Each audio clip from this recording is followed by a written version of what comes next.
जी दोस्तों, जैसा कि मियाँ साहब से हमने मालूमात ली स्प्रिंगर गन और नाइट्रो पिस्टन के बारे में, तफ़सील से मियाँ साहब ने आपको बताया और मुझे उम्मीद है कि आपको ये तफ़सील अच्छी लगेगी, आपके लिए फ़ायदेमंद होगी और आप इस पर गौर करेंगे और जो काम की चीज़ें हैं, सारी काम की चीज़ें हैं, वो इंशाल्लाह पता लगी आपको आपके आने वाले वक़्त में, सीज़न में, शिकार में काम आएँगी।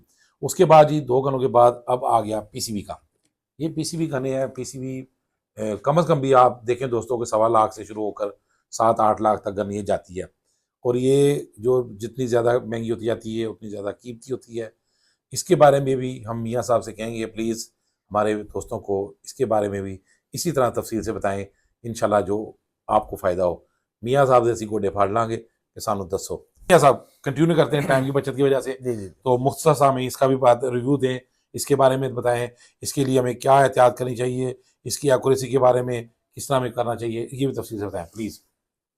हाँ जी, शुरू करते हैं कि पीसीपी से। अब मैं हमेशा अपने तमाम दोस्तों को ये चीज़ बार बार उनसे यही रिक्वेस्ट करता हूँ कि आप कोई भी गन लें, स्प्रिंगर है, नाइट्रो पिस्टन है, पीसीपी है, इसके मैक जब तक आप इस गन के मैकेनिज्म को इन पर्सन खुद डिटेल से समझेंगे नहीं, तब तक आप इस गन से 100% परफॉर्मेंस नहीं लेंगे, आप सेटिस्फाई नहीं होंगे।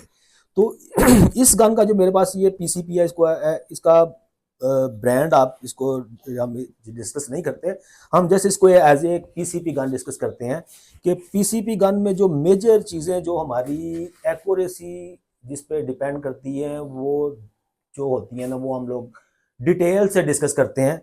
उसमें सबसे पहले एक चीज़ आ जाती है कि रेगुलेटर, उसके बाद इसका इसकी बैरल, स्कोप, उसके बाद इसका जो फीड है, यानी कि जो हमने इसमें पैलेट्स इस्तेमाल करने हैं। अब ये तो इसका हो गया मैकेनिज्म, जो इनकी चीज़ें मैटर करती हैं। उसके बाद हमने देखना है कि इन सारी चीज़ें, मेरा रेगुलेटर की पोजीशन क्या है, ये भी मुझे पता होना चाहिए। मेरे बैरल की जो क्लीनिंग है वो क्या है, वो साफ है, वो भी मुझे पता होना चाहिए। इस पे जो स्कोप लगी हुई है वो इस गन के अकॉर्डिंग लगी हुई है, ठीक लगी हुई है, वो सारी चीज़ें मैटर करती हैं। पैलेट्स जो हैं वो मेरी गन की बैरल को जो पैलेट सूट करते हैं, क्या मैं वही पैलेट यूज़ कर रहा हूँ जो जिस पैलेट को, जिस गन को मैंने जिस ग्रेन के साथ उसकी मैंने सेटिंग की हुई है, क्या मैं जितने भी पैलेट्स यूज़ कर रहा हूँ वो सारे उसी ग्रेन के हैं। अगर आपने इस गन की जो परफॉर्मेंस आपने लेनी है, आपने इसको ज़ीरो किया हुआ है फॉर एग्जाम्पल 18 ग्रेन पैलेट पे, तो अगर आप इस पर 16 ग्रेन पैलेट चलाएंगे तो वो आपको एक्यूरेसी नहीं देंगे, वो उसकी जो ट्रैवलिंग का टोटल शेड्यूल चेंज हो जाएगा। इस वजह से कि आपने पैलेट, आपने जो जिस ग्रेन पे आपने सेट की है वो उससे हट के आपने इस्तेमाल किया है। कम वेट वाला भी इस्तेमाल करेंगे तो वो भी वो परफॉर्मेंस नहीं देगा, उससे ज़्यादा वेट वाला भी इस्तेमाल करेंगे तो परफॉर्मेंस नहीं देगा। हाँ, इसकी सेटिंग अगर वो 16 ग्रेन के हिसाब से कर लेंगे तो फिर वो 16 ग्रेन वाला भी, क्योंकि हर गन में सेटिंग्स भी होती हैं लो हाई। ये देखें ना, ये मुख्तलिफ गन्स हैं, ये जो ब्रांडेड की गन होती हैं इसमें सारे कैलिबर्स की आपको डिटेल दी हुई है, आपने जो कैलिबर इसमें इस्तेमाल करना है इसकी सेटिंग आपने कर लेनी है यहाँ से, उसके अकॉर्डिंग आपने इसमें पैलेट इस्तेमाल करना है। अगर आप आ जाते हैं कि गन परफॉर्मेंस सारा चीज़ें इसकी इसमें लगी हुई हैं, लेकिन ये परफॉर्मेंस क्यों नहीं दे रही, सबसे पहले इशू जो सबसे पहले मैंने फेस किया है और लोग भी फेस करते हैं लेकिन उसको इतनी इम्पोर्टेंस नहीं देते वो ये है कि आप जिस तरह आपको पता है कि इसमें हाई जो है ना, वो कंप्रेशन से हम लोग 250-300 बार तक इसमें हवा फिल करते हैं। हवा की फिलिंग का जब जो इसमें जो प्रोसीजर हम यूज़ करते हैं वो है कंप्रेसर पंप। कंप्रेसर, जब कोई भी हवा कंप्रेस होती है उसको बार बार हम कंप्रेस करते हैं तो उसमें H2O पानी बनता है, कंप्रेशन के प्रोसेस के दौरान उसमें पानी बनता है। वो जब पानी जाता है सिलेंडर में, आपने देखा होगा घरों में भी आप जो सिलेंडर इस्तेमाल करते हैं चूल्हों पे, उसमें भी आप अगर भी उसको खोल के साफ करने की कोशिश करें तो उसमें से पानी निकलता है। वो पानी इसलिए निकलता है कि जब कंप्रेसर से उसमें गैस फिल की जाती है, तो ड्यूरिंग प्रोसेस ऑफ कंप्रेशन वो उसमें पानी जनरेट होता है। उसके आगे बेशक जितने मर्जी फिल्टर इस्तेमाल कर लें, लेकिन जितना फिल्टर लगाना, फिल्टर के बगैर तो आप इसमें जो पंप आप इस्तेमाल करते हैं उसके आगे भी फिल्टर होना चाहिए, ठीक है। बल्कि जो सीनियर शिकारी हैं, समझदार शिकारी हैं, वो पंप के आगे डबल डबल ड्यूल फिल्टर इस्तेमाल करते हैं कि मिनिमम से मिनिमम पानी के जाने के जो है ना वो चांसेस हो जाए। उसके बाद फिर भी पानी इसमें चला जाता है। अब वो पानी जब हम इस गन को इस्तेमाल करते हैं तो सबसे पहले वो हवा जो होती है ना वो मारी जाती है रेगुलेटर की पॉकेट में। जब रेगुलेटर की पॉकेट में वो पानी जाता है तो रेगुलेटर दो किस्म की जो ना रिएक्शंस करता है। या तो वो पहले होगा पानी की वजह से वो स्लिपरी, क्योंकि रेगुलेटर का काम क्या है ये हमें मैकेनिज्म को समझे। रेगुलेटर मींस के उसने आपके इसमें 300 बार प्रेशर है, आपने रेगुलेटर की सेटिंग जितनी वेलोसिटी पे आपने की है कि हमारी गन फायर के दौरान इतनी हवा रिलीज करे।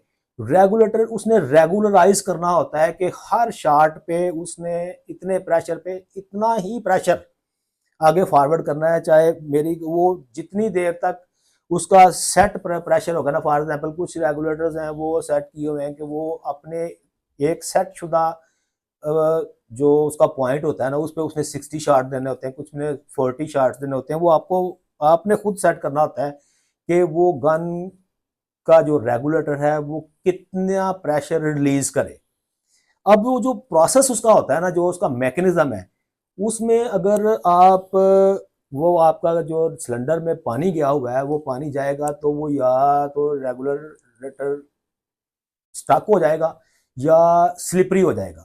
दोनों में से वो कोई एक काम भी करेगा तो वो प्रॉपर रेगुलराइज नहीं करेगा हवा को। जब प्रॉपर रेगुलराइज नहीं होगा तो आपकी एफपीएस डिस्टर्ब हो जाएगी। पीसीपी गन का जो सबसे मेन इशू होता है कि अगर आपकी एफपीएस जो इसकी स्पीड है हवा को रिलीज करने की, जिसने उस हवा ने जिसने पैलेट को ट्रेवल करवाना है, वो कभी फॉर एग्जाम्पल आपने गन की हुई है 100 या 900 पे एफपीएस से सेट, तो अगर रेगुलेटर प्रॉपर काम नहीं कर रहा, वो कभी 920 दे रहा है, कभी 950 दे रहा है, कभी 800 दे रहा है, कभी 880 दे रहा है, कभी 830 दे रहा है, तो उसने अपनी एफपीएस के हिसाब से पैलेट को ट्रेवल कराना है, कभी पैलेट ऊपर कभी पैलेट नीचे।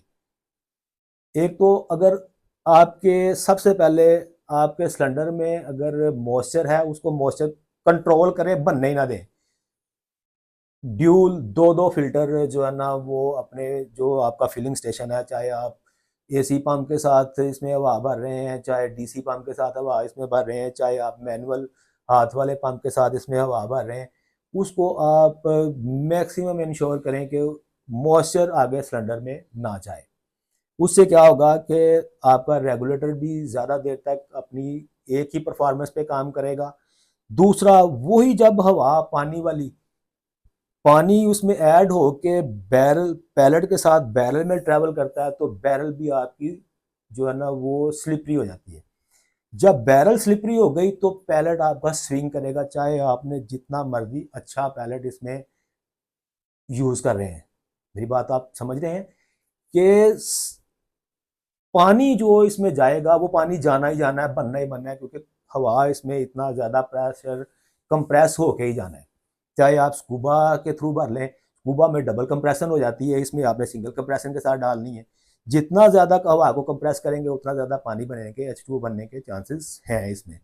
जब पानी आएगा रस्ट आएगी, उसमें डस्ट जमेगी और बैरल पानी की वजह से स्लिपरी होगी। जब स्लिपरी बैरल होगी तो उसमें पैलेट स्विंग करेगा, पैलेट प्रॉपर जो है ना वो मूव नहीं करेगा। उसकी जो एक स्विंग होता है, जो पैलेट की अपनी स्विंग है जो बैरल ने देनी है थ्रू ग्रूव्स। एक होता है कि जब वो स्लिपरी बैरल होती है उसमें पानी जमने की वजह से जो पैलेट की अपनी एक रस्ट होती है, जो बार बार पैलेट चलना है इस बैरल के, तो उसके ग्रूव्स में जब वो इसकी रस्ट आती है तो रस्ट में जब पानी लगता है तो बैरल आपकी ऑयली हो जाती है, स्लिपरी बैरल। पानी की वजह से आपका रेगुलेटर जो है वो डिस्टर्ब हो गया, आपकी बैरल डिस्टर्ब हो गई, आपको एक्यूरेसी नहीं मिलेगी। इसलिए आप मैं जो रिकमेंड करता हूँ वो रिकमेंड करता हूँ हर पीसीपी ओनर को कि आप हर जो हंटिंग को में जाने से पहले अपने गन का जो है सिलेंडर उसको साफ कर लें, उसकी बैरल को साफ ज़रूर करें। उसके बाद आप गन को ज़ीरो करके हंटिंग पे लेके जाएं। ठीक है, ये तो हो गया इसका एक इशू रेगुलेटर का और बैरल का, कि बैरल में नॉर्मली जनरली ये इश्यूज आते हैं हमारे पाकिस्तान में, और जिस तरह के हम लोग टूल इस्तेमाल करते हैं इसमें हवा भरने के लिए, उसकी वजह से ही आते हैं। दूसरा इसका, अगर आपने ये चीज़ इसको सिक्योर कर लिया, तीसरी चीज़ यहाँ पे आ जाती है स्कोप। स्कोप मैं आपको ऑलरेडी पहले डिस्कस कर चुका हूँ पहली वीडियो में भी, वही क्राइटेरिया इसी पे भी स्कोप का है कि अकॉर्डिंग टू आपकी गन, अकॉर्डिंग टू डिस्टेंस के आपने किस डिस्टेंस पे खेलना है। उसके बाद आ जाता है फिर पैलेट की सिलेक्शन। हर गन मेरे पास अगर एफ एक्स क्राउन ये वाली जो स्मूथ ट्विस्ट इसमें एक्स बैरल लगी हुई है, यही गन में मेरे पास 3-4 मॉडल्स यही होंगे ना, तो आपने अक्सर आप नोटिस करेंगे कि इसमें कुछ गन्स की बैरल्स होती हैं या कुछ वेलोसिटी पे वो 18 ग्रेन पे मैंने सेट की है, तो उसमें आगे आ जाते हैं पैलेट्स की जो शेप है, उसके कॉलर कुछ के मोटे होते हैं, कुछ के कॉलर्स होते हैं बारीक होते हैं, कुछ की पॉकेट साइज बड़ा होता है, कुछ का पॉकेट साइज छोटा होता है। ये अब आपने देखना है कि मेरे जो ये इसको पॉकेट कहते हैं, ये वाली जो पिछली साइड है ये इसका हेड है, ये और एक कॉलर होती है, ये कॉलर कुछ की मोटी होती है, कुछ की बारीक होती है। अब आपने ये चीज देखनी है कि मेरी गन को कौन सी टाइप का कॉलर और कौन सी जो टाइप का पैलेट सूट करता है मेरी डिजायर जो एक्यूरेसी के लिए। जो पैलेट जो शेप आपकी गन को सूट करती है उसमें आपने वही इस्तेमाल करना है। ठीक है, अब आगे आ जाते हैं, कुछ पैलेट्स होते हैं वो हार्ड होते हैं, कुछ सॉफ्ट होते हैं। आपने जो भी पैलेट आपकी गन को सूट करता है, आपको 100% परफॉर्मेंस देता है, आपने वही पैलेट इस्तेमाल करना है। ठीक है, और पैलेट की सिलेक्शन में आपने को मैंने वो भी आपको बता दिया है कि पैलेट्स जब आपने हंटिंग पे निकलना है, पैलेट्स आपने साथ कैरी करने हैं। अब अगर आपने 100 पैलेट या 200 पैलेट या पूरा टिन आपने अगर फॉर एग्जाम्पल ये साथ लेके जाना है ना, तो इस टिन में आपने जितने भी पैलेट्स आप निकालेंगे, तो उन पैलेट्स को सबको आपने पहले उसका फिजिकल एग्जामिन कर लेना है। ठीक है, कि कोई भी पैलेट किसी का कॉलर टेढ़ा मेढ़ा तो नहीं है। जो टेढ़े मेढ़े कॉलर वाला आपको पैलेट नजर आता है वो पैलेट आपने साथ साइड पे निकाल लेना है। ठीक है, 100% जो है ना वो शेप्ड और एक्यूरेट पैलेट, और कोशिश करनी है कि आपने अगर आपको लगता है कि इस पैलेट में कुछ पैलेट्स और भी मिक्स हो गए हैं, जिस तरह मसलन ये 2-3 पैलेट्स हैं तो इसमें कुछ 18 ग्रेन का भी है, कुछ 16 ग्रेन के भी हो गए, मिक्स हो गए, तो आपने पहले वेट स्केल जो मैंने आपको पिछली वीडियो में दिखाया था सस्ता था, तकरीबन 2000-3000 का वो वेट स्केल आ जाता है, जिसपे आपने पैलेट्स को मेजर करना है। ठीक है, उसका स्केलिंग कर लेनी है कि कोई ओवरवेट अंडरवेट नहीं है। थोड़ा बहुत 1-2 ग्राम का फर्क हो जाता है जरूर, मिलीग्राम का, लेकिन इससे ज्यादा का डिफरेंस नहीं होना चाहिए। वो अगर आप एक ही वेट के, एक ही साइज के और डी शेप वाले निकाल के 100% एक्यूरेट सही पैलेट इस्तेमाल करेंगे तो आपकी गन आपको परफॉर्मेंस देगी। अब पैलेट्स अगर कोई डी शेप निकल आते हैं तो उसकी सोल्यूशन भी मैंने आपको बता दी पैलेट की सिलेक्शन के बारे में भी, कि पैलेट आपने अपनी गन में, वो मेरी ये गन है, इसको जो पैलेट सूट करेगा, जितने ग्रेन का सूट करेगा। अब इसकी लो एफपीएस है, 100 इसकी तकरीबन, हाँ 100 इसकी एफपीएस है, तो इसके लिए मुझे लाइट वेट पैलेट और जो है ना अच्छा पैलेट इस गन में इस्तेमाल करना पड़ेगा। बाकी क्राइटेरिया वो सारा पहले वाला ही है। इस गन को जो पैलेट सूट करता है, अब मेरी ये, मैं इसके बारे में आपको एग्जांपल के तौर पे बताता हूँ कि मैं इस पे JSB 18 ग्रेन इस्तेमाल करता हूँ, और इसमें 0 से लेकर 9 तक बैचेस होते हैं। अब हर रोज कंपनी के बैचेस जो होते हैं ना, उसमें 0 बैच का और कॉलर का साइज है, टाइप है, 2 में और है, 4 में और है, 6 में और है, 5 में और है, 8 में और है, 9 में और है। वो इसकी शेप की थोड़ी थोड़ी सी डिफरेंस होती है, कॉलर का साइज, पॉकेट का साइज, वो सारी जो है ना डिफरेंस होते हैं। बाकी जो इसका डाया होता है वो एक ही होता है, क्योंकि 0.22 है, 5.5 mm इसमें चलना है, तो वो साइज वो ही रहना है, स्टैंडर्ड इंटरनेशनल स्टैंडर्ड है। लेकिन जो कॉलर साइज है, मुझे मेरी ये वाली एफ एस क्राउन जो है वो ये वाली बैरल, ये बारीक कॉलर को वाले पैलेट्स को एक्सेप्ट करती है, उस पर बहुत अच्छा रिजल्ट देती है। तो ब्रीक पैलेट जो वो मेरे पास मोस्टली 0 बैच में और 4 बैच में मेरे पास अवेलेबल है, तो मैं वही 0 बैच इस पर टॉप प्रायोरिटी पे इसमें इस्तेमाल करता हूँ। उसकी कलर बहुत बारीक है, 100% इस पर रिजल्ट मिलता है। अगर मैं इस पर 6 बैच या 8 बैच इसका कलर मोटा होता है वो यूज़ करूँगा तो मुझे इसमें वो परफॉर्मेंस नहीं मिलती।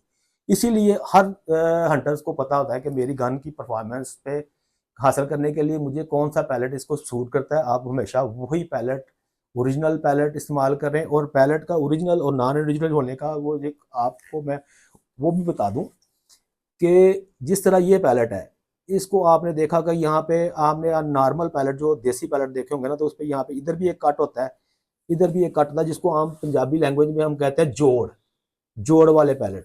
इस पैलेट पे आपको जोड़ नजर नहीं आएगा, ठीक है। ये बिल्कुल प्लेन पैलेट है, कहीं भी किसी साइड पे भी आपको जोड़ नहीं नजर आया।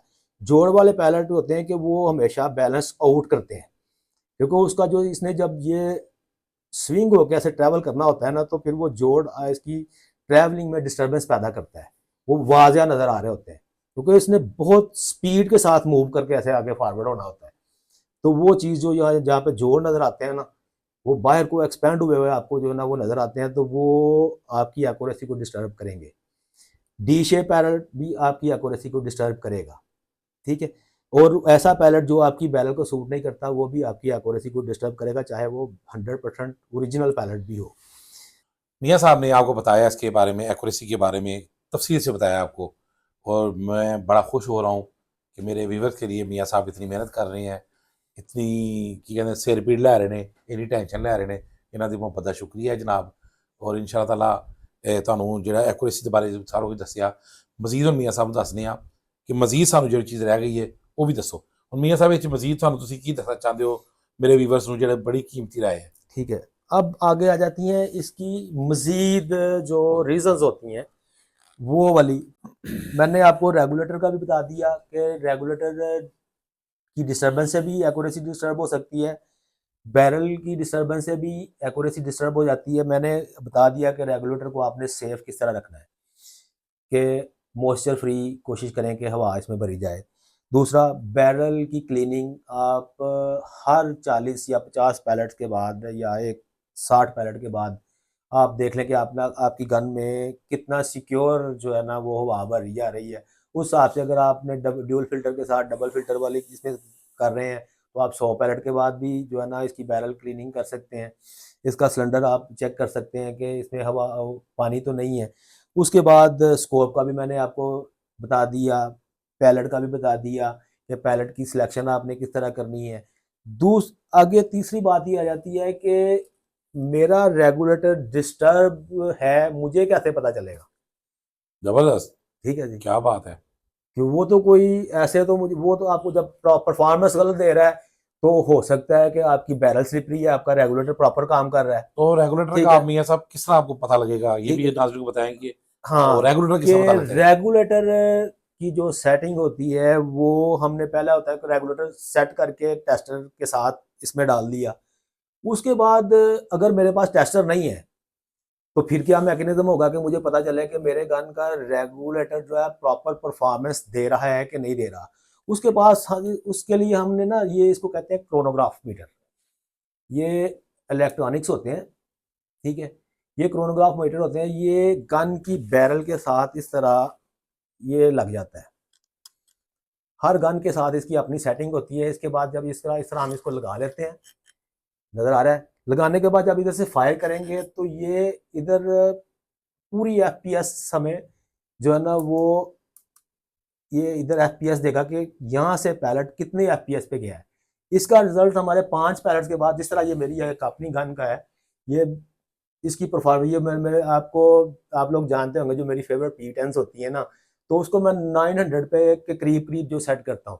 ये मैंने अपनी एक गन की FPS सेट की हुई है। ये देखें इसका रिजल्ट, पहला शॉट उसने खेला है 899.1 FPS पे, दूसरा 899.5 पे, 888.2 पे, 899.9 पे, 899.3। इसको कहते हैं मैक्सिमम आइडियल FPS सेटिंग के। ये चीज़ अगर ये होता यहाँ पे देता 895 दे देता, 795 कभी दे देता, कभी कोई शार्ट किसी की आती, तो ये कोई भी पैलेट आपका एक्यूरेट नहीं जाना था। ठीक है, ये वाले क्रोनोग्राफ मीटर आपको पाकिस्तान में 5-6 हज़ार से लेके, और इसकी मुख्तलिफ टाइप्स होती हैं। ये मैं आपको दिखा दूं कि एक ये टाइप है इसकी, ठीक है, ये भी आपको अवेलेबल है, ये महंगे वाला है। ठीक है, उसके बाद एक ये टाइप है, ये भी आपको मिलेगी, पाकिस्तान में मिल जाती है।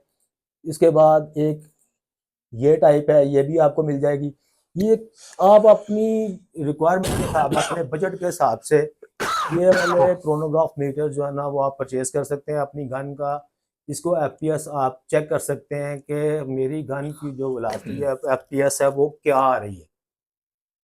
आप 100% श्योर हो जाएंगे। अगर तो उसमें डिफरेंस है 20-15-20 एफपीएस का, तो गन आपकी कभी भी आपको रिजल्ट नहीं देगी एक्यूरेट। आपकी गन, आप नहीं कह सकते कि मेरी गन एक्यूरेट है जब तक आप अपने गन के रेगुलेटर को जो है वो अकॉर्डिंग टू क्रोनो आप सेट नहीं करेंगे। ठीक है, ये तो हो गया इसकी एफपीएस की सेटिंग का। उम्मीद है आप लोगों को समझ आ गई होगी कि एफपीएस का सीक्वेंस क्यों जरूरी है। पीसीपी गन में भी और उस गन में भी अगर आपकी वो वहां पे स्प्रिंग आपका वीक है, पिस्टन आपका वीक है, तो वो भी एफपीएस डिस्टर्ब करेगा। एफपीएस डिस्टर्ब हो गई, स्पीड जो पैलेट की निकलनी है वो एक नहीं रहेगी, तो आपकी एक्यूरेसी आपको डिजायर्ड एक्यूरेसी नहीं मिलेगी। ये चीजें आपने देखनी है। अब ये इसकी एफपीएस का हो गया। उसके बाद आगे आ जाता है कि आपका स्टाइल, गन पकड़ने का स्टाइल। कुछ लोग लेफ्ट हैंड होते हैं, कुछ राइट हैंड होते हैं।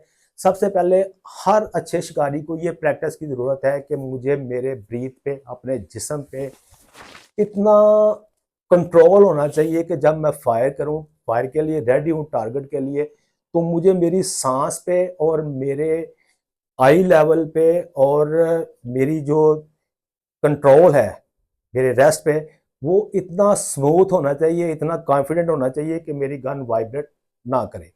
अगर वाइब्रेशन होगी, आपका सांस फूला होगा, या आपकी जो इंटेंशन है, आपका ध्यान किसी और तरफ होगा, फिर भी ये सारी चीजें 100% एक्यूरेट होंगी, तो आपको टारगेट नहीं मिलेगा, आप अपना टारगेट अचीव नहीं कर सकते। तो आपको जब टारगेट के लिए आपने गन ताननी है, तो उसका पकड़ने का स्टाइल, आपका सांस, आपकी इंटेंशन, ये सारी चीजें मैटर करती हैं एक्यूरेसी में। ठीक है, कि ये इन चीजों को भी आपने प्रैक्टिस करना है। जब तक आपने 10 लाख की गन ले ली है, आपने प्रैक्टिस ही नहीं की, आपका सांस फूलता है। जब आपने कहा गया तो वो दौड़ भी आया हुआ है, ऊपर से एक प्रेशर भी होता है, वो सारी चीजें जब आपने इस तरह करना है ना, ध्यान भी और ना कोई देख ना ले, कोई ये ना हो जाए, बर्ड ना कोई ऐसे डिस्टर्ब हो जाए। जब आपने ये सारी चीजें एक जगह पे फोकस करके उसको कंट्रोल नहीं करना, तो फिर भी आपका जो टारगेट है वो डिस्टर्ब होगा। ये चीजें भी मैटर करती हैं। आपने खुद को भी मॉडिफाई करना है, अपग्रेड करना है, और खुद को एक अच्छा शिकारी जो होता है वो अच्छा एक एथलीट भी होना चाहिए। ठीक है, बाबा जी भी माशाल्लाह जब तक ये फील्ड में रहे हैं, अभी ये जो है ना वो दादू लगा जाते हैं और इनका पेड़ बढ़ गया है। और मैं तो, मुझे कुछ थोड़ी देर हुई है अभी फील्ड से बाहर निकले हुए। ये चीजें शिकार का हिस्सा, ये जरूरी है कि हमें, ये गेम है, तो गेम के लिए आपको स्पोर्ट्समैनशिप और स्पोर्ट्समैन का जो जज्बा होता है ना, वो सारी चीजें आपको अपने अंदर पैदा करनी पड़ेंगी, फिर आप प्रॉपर गेम कर सकते हैं। ठीक है, अभी इसमें बहुत सारे और भी टॉपिक्स हैं, तो वीडियो मेरे भाइयों दोस्तों होती जा रही है वो लंबी, रात का टाइम भी बहुत ज़्यादा हो गया है, सुबह हमने सैरी के लिए भी उठना है। तो पैलेट्स आप जरा करीब आइए। अगले पार्ट में हम लोग ये पैलेट्स की टाइप, ये मैं आपको दिखा देता हूँ इधर। स्लाइड ना करो, आप इस पे रख के ना स्लाइड ना। सब पे जरा फोकस करते जाएं।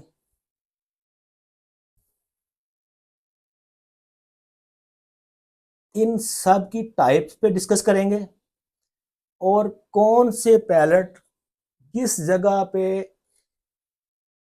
इस्तेमाल होते हैं, किस मकसद के लिए इस्तेमाल होते हैं, इन सब पैलेट्स पे। और ये आगे आ जाते हैं स्लग्स, कि ये जो स्लग्स हैं ये कहाँ पे कैसे इस्तेमाल होते हैं और इनको किस किस जगह पे किस किस बैरल में और किस तरीके से इस्तेमाल करते हैं। तो इनसे आप इनके मकसद क्या है, ये सारी डिफरेंट डिफरेंट किस्म की जो इनकी शेप्स हैं, उन शेप्स का आपको जो मकसद है वो बताएंगे कि कौन से पैलेट किस मकसद के लिए, किस शेप के पैलेट किस मकसद के लिए, किस रेंज के लिए इस्तेमाल होते हैं। इंशाल्लाह आपको नेक्स्ट वीडियो में हर पैलेट का डिटेल से रिव्यू दिया जाएगा। ठीक है, मजीद आप लोगों के कमेंट्स का हमें इंतजार रहेगा कि आप मजीद क्या कुछ जानना चाहते हैं। आज के सेशन में हम जो कुछ जो हमारी समझ में आता था, वो जो मेजर मेजर इश्यूज होते हैं उनका क्यों होते हैं और उनकी सोल्यूशन क्या है, वो मैंने आपको बता दी है। जी दोस्तों, आपने देखा इतनी मज़ेदार बातें, इतनी अच्छी अच्छी बातें आपको दिखाई, आपको बताई, आपको गन दिखाए, गन का रिव्यू दिखाया, चीज़ें दिखाई। मेरी दोस्तों कोशिश है मैं मोस्ट सीनियर शिकारियों से मिलूं, मोस्ट सीनियर लोगों से मिलूं और जो मेरे चैनल का मतलब है लोगों तक इनकी रसाई हो, इनके बारे में मालूमात हो, मुफीद मालूमात हो जो आपके काम आए, उसकी मैं कोशिश कर रहा हूँ और कोशिश करता रहूँगा। आपके फीडबैक का भी मुंतज़र रहूँगा और इंशाअल्लाह ताला इसी तरह आपको मुख्तलिफ़ लोगों से, मुख्तलिफ़ इलाके के लोगों से मिलाऊँगा, मुख्तलिफ़ टिप्स आपको लेके दूँगा, ऐसी ऐसी मुफीद बातें लेके दूँगा जो आपके काम आएंगी। वीडियो को मेरी अगर अच्छी लगे तो लाइक कीजिएगा, शेयर कीजिएगा, मेरे चैनल को सब्सक्राइब कीजिएगा और मेरी हौसला अफजाई कीजिएगा। दुआ में याद रखिएगा। Baba Riyaz official, Baba Riyaz from Narowal. अल्लाह हाफिज़।